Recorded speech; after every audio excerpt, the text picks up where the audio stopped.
할렐루야. 예, 오늘은 당신은 소중한 사람입니다 라는 말씀으로 말씀 전하겠습니다. 우리에 있는 모든 시간의 흐름을 보면 지금 현재 이 시간이 얼마나 소중한지 새롭게 깨닫게 됩니다. 이 시간은 다시는 지나면 안 올 시간이죠. 오늘 이 예배도 한 번 드리면 다시 오지 않는 이 2023년 5월 21일 오후 찬양 예배는 다시 돌아오지 않죠. 그래서 이 예배는 정말로 소중합니다. 또 제 옆에 예배 드리는 분들도 지금 이 시간이 아니면 볼 수 없는 분들이죠. 2023년 5월 21일의 얼굴을 가지고 제 옆에 계신 분들 얼마나 소중한 분들입니까? 다시는 그 얼굴을 볼 수가 없습니다. 다음 주에 보면 주름살이 더 하나 늘어 있을지, 또 기미 주근깨가 좀 더 있을지, 화장이 달라 있을지 누구도 모릅니다. 그래서 지금 이 순간이 우리에게 있어서 정말 중요하죠. 또 다 소중한 사람들입니다. 오늘 말씀은 예수님께서 마태를 만나시고 나를 따르라 라고 했다는 말씀입니다. 여러분, 마태는 어떤 사람입니까? 마태는 세리죠. 세리는 로마가 매긴 지역의 세금을 거두어야 되는 사람입니다. 근데 문제는 로마 정부는 지역이 낼 수 있는 그 능력보다 더 많은 세금을 매긴다는 데 있어요. 여서동이면 10억 정도 낼 수 있는 능력이 있다면 꼭 12억 정도 세금을 매겼어요. 그러니까 거기에 또 본인들 로마 사람들이 거두면 되는데 유대인들을 앞서서 걷게 했습니다. 뭐 거기까지는 좋습니다. 조금 무리해서 세금을 내면 되니까. 근데 로마 정부가 정말로 야갔던 것이 뭔가 하면 세금을 거두는 세율을 같은 유대인 중에 세우고 이렇게 말했습니다. 너희는 여서동에서 12억만 거둬라. 더 거두는 것은 다 네가 가져도 좋다 이거였어요. 그럼 세리장은 어떻게 하겠습니까? 세리들의 우두머리 세리장은 여서동에서 12억만 거둘까요? 15억 정도 걷어서 내 걸로 하려고 그러겠죠. 10억 정도 낼 수 있는 곳을 15억을 막 짜내고 하는 거예요.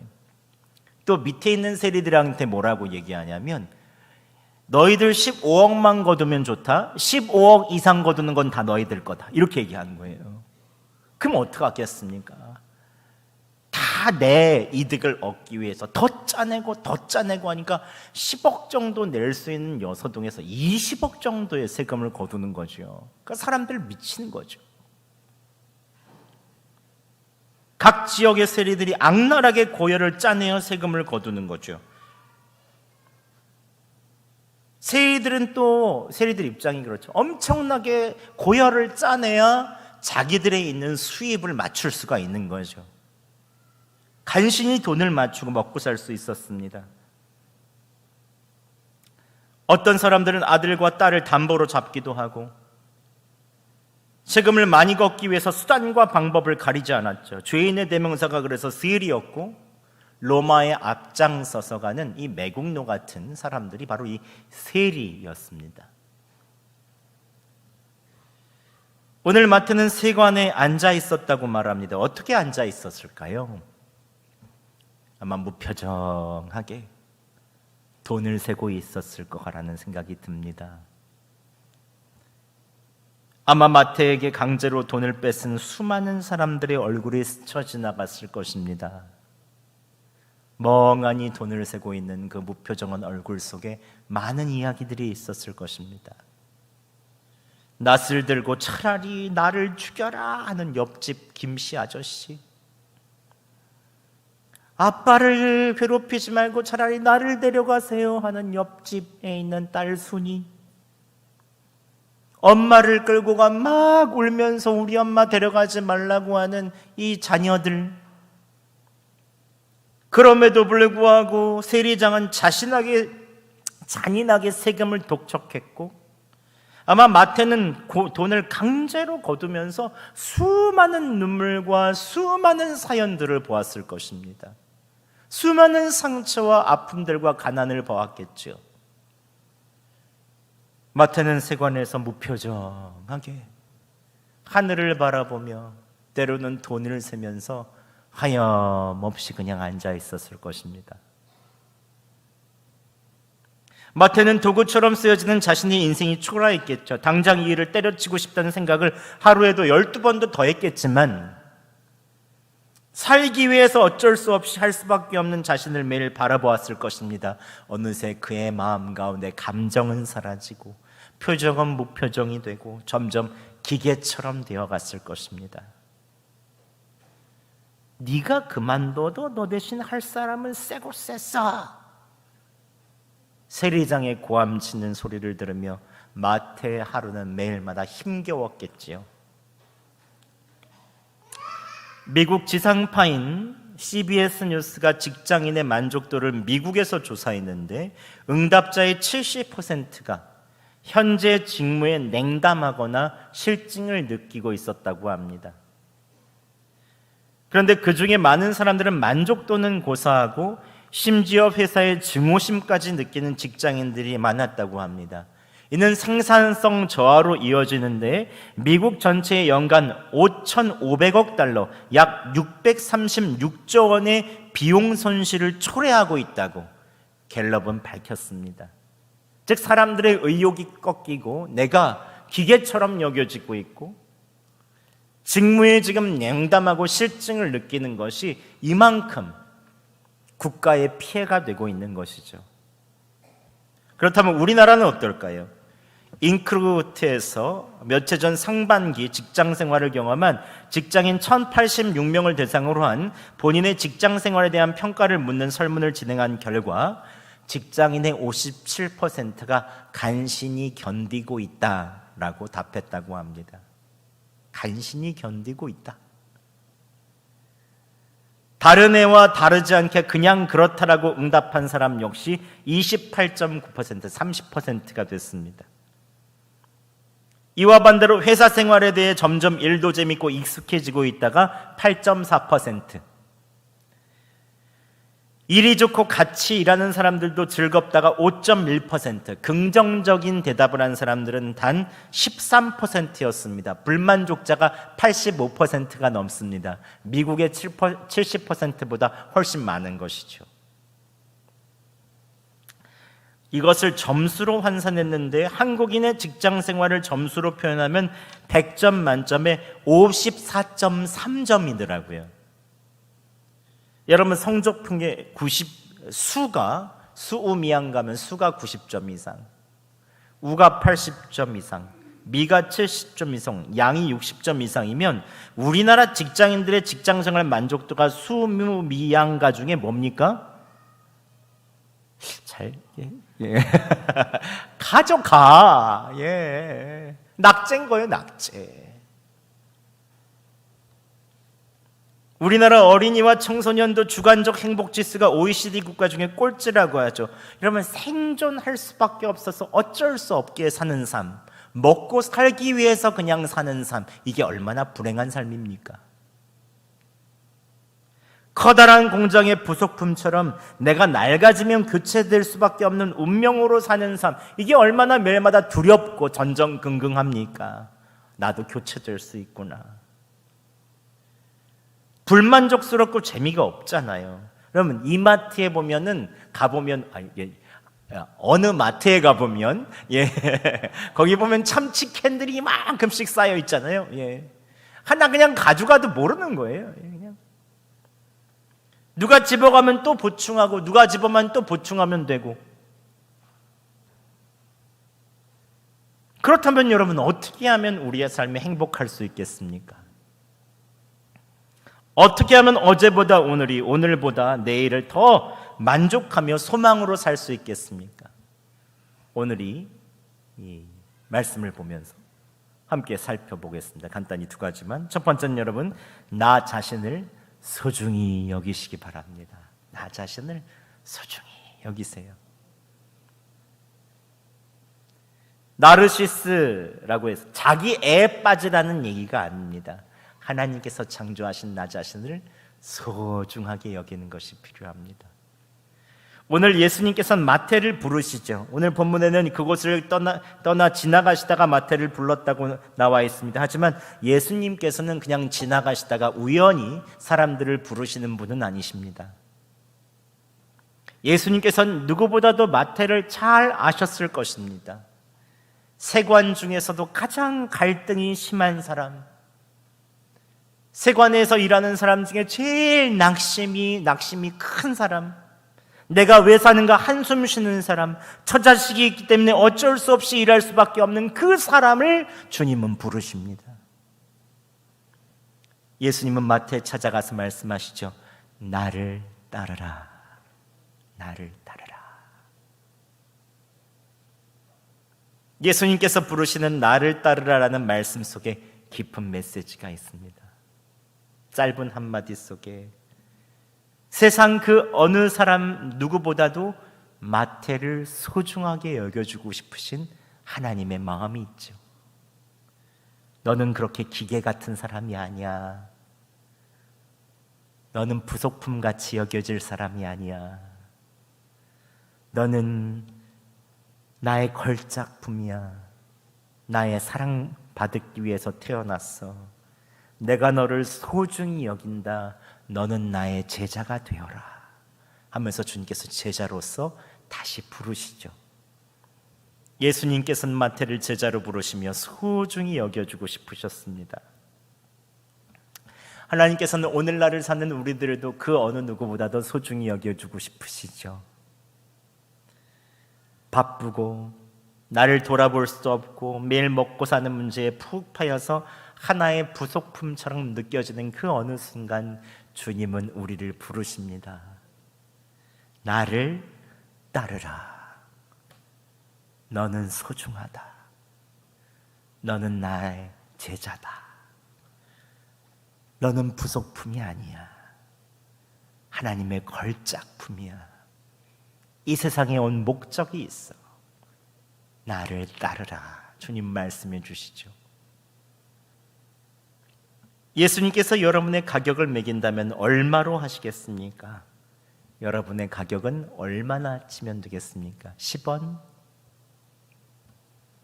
100원? 1000원?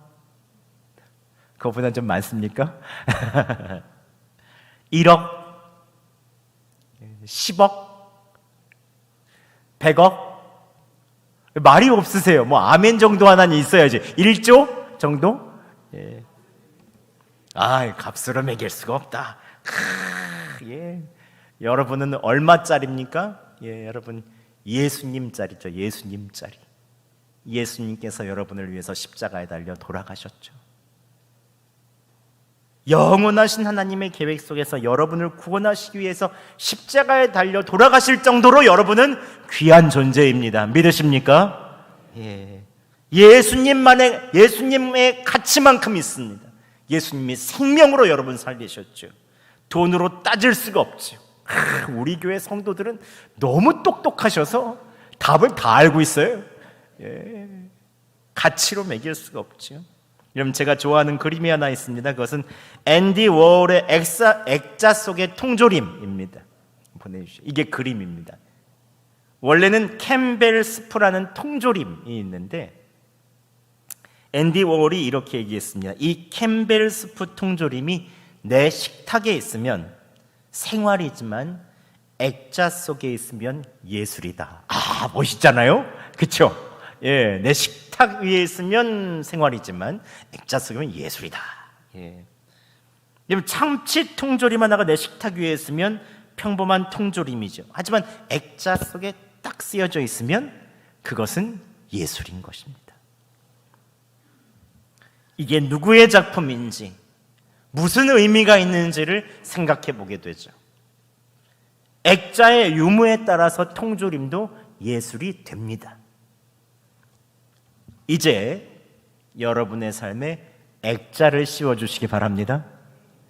지금까지 여러분의 살아온 삶을 액자를 씌워서 소중하게 간직해 주세요.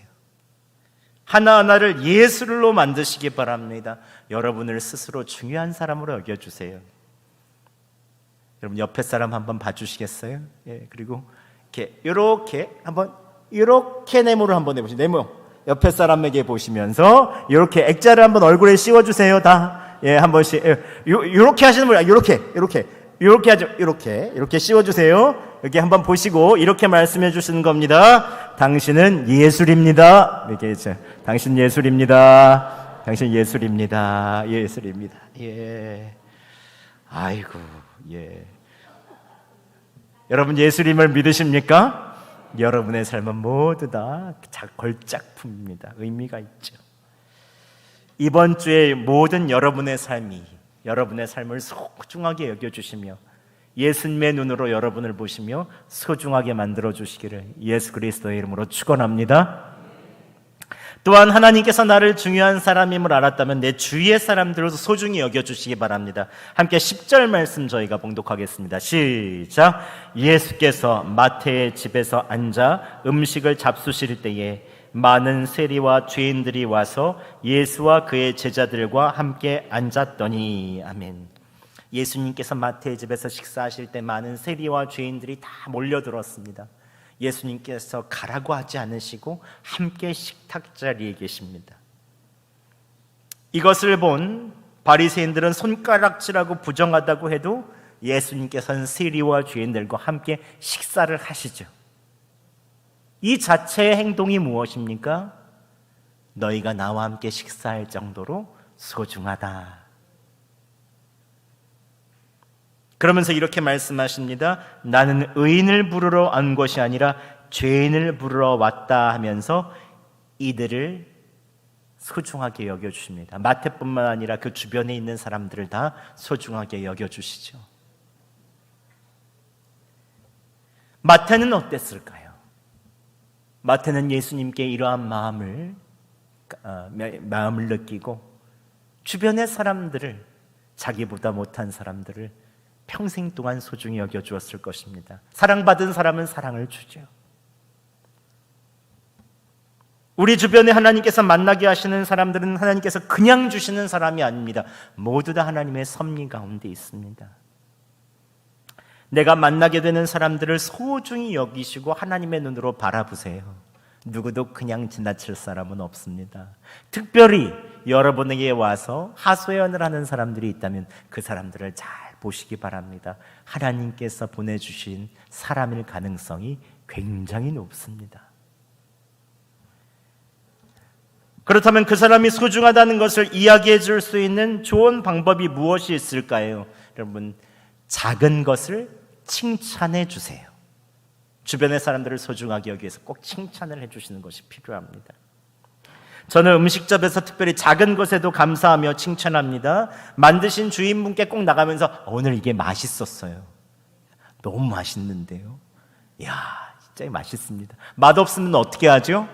잘 먹었습니다 하고 나갑니다. 그래도 한 끼는 잘 먹었잖아요. 예, 여기 없었으면 어떻게 할 뻔했습니까? 잘 먹었습니다 하고 나갑니다. 근데 칭찬하면 주인분들이 얼마나 좋아하시는지 몰라요. 음식 만든 분들께 감사하다, 맛있다라는 칭찬보다 더 큰 칭찬이 어디 있습니까? 음식이 맛있다는 것은 식당 주인에게 이것은 당신이 소중합니다라는 표현이더라고요. 제가 음식점마다 가서 칭찬을 하니까 저희 막내 아들이 그걸 꼭 배우더라고요. 저희가 밥을 먹고 났는데 저희 막내 아들이 주인 아저씨한테 이런 얘기를 하는 거예요. 여기 정말 맛집인데요? 그러면서 가는 거예요.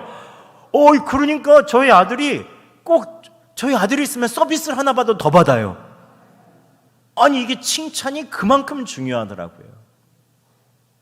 그럼 작은 것 칭찬해 주세요. 칭찬도 해봐야 늡니다. 안 하면 안 늡니다. 어색하고요. 왠지 칭찬하면 안 될 것 같고 그래요.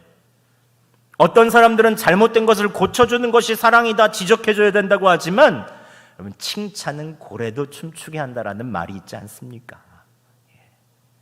칭찬은 사람을 신이 나게 합니다. 여러분, 보이는 작은 변화를 칭찬해 주세요. 머리가 바뀌셨네요. 예. 잘 어울리는데요. 머리에 힘을 주셨는데요. 힘이 넘치는데요. 왜 머리를 그렇게 했어? 예. 왜 이렇게 머리에 힘을 줬어? 예. 이게 좀 똑같은 말이 좀 다르지 않습니까? 예. 립스틱 색깔이 진하면 오늘따라 입술이 예쁘시네요. 이거 좋잖아요. 그러면 호호호호 이렇게 하시잖아요. 예. 근데 뭘 쥐를 잡아먹었나? 왜 이렇게 빨갛게 칠하고 나왔어? 예? 여러분, 칭찬도 해봐야 늘어요. 구체적으로 사소한 것들을 기분 좋게 한번 칭찬해 보세요. 예. 하나님께서 만나게 하신 그 사람을 기분 좋게 해주세요.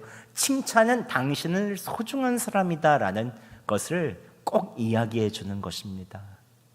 말씀을 맺겠습니다.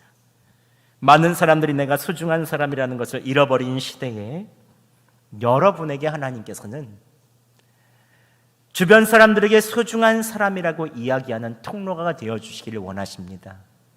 주님께서 나를 세상에 가장 소중한 사람이라고 구원해 주시고 세워주셨듯이 우리도 또한 그러한 복음의 메시지를 세상 가운데 전해야 될 사명이 있습니다. 오늘 주님께서 그래서 그것으로 우리를 부르시죠. 나를 따르라. 여러분의 삶에 액자를 씌워주시기 바랍니다. 여러분은 걸작품입니다. 예. 또한 많이 칭찬해 주세요. 칭찬한다고 돈 들어갑니까? 예. 칭찬 많이 해주세요. 칭찬은 고래도 춤추게 합니다. 그리하여 여러분이 예수님의 입술이 되어 이번 한 주 믿음으로 사람들을 세워주고 축복하고 복음의 사람이 되는 예수님의 제자가 되시기를 예수 그리스도의 이름으로 축원합니다.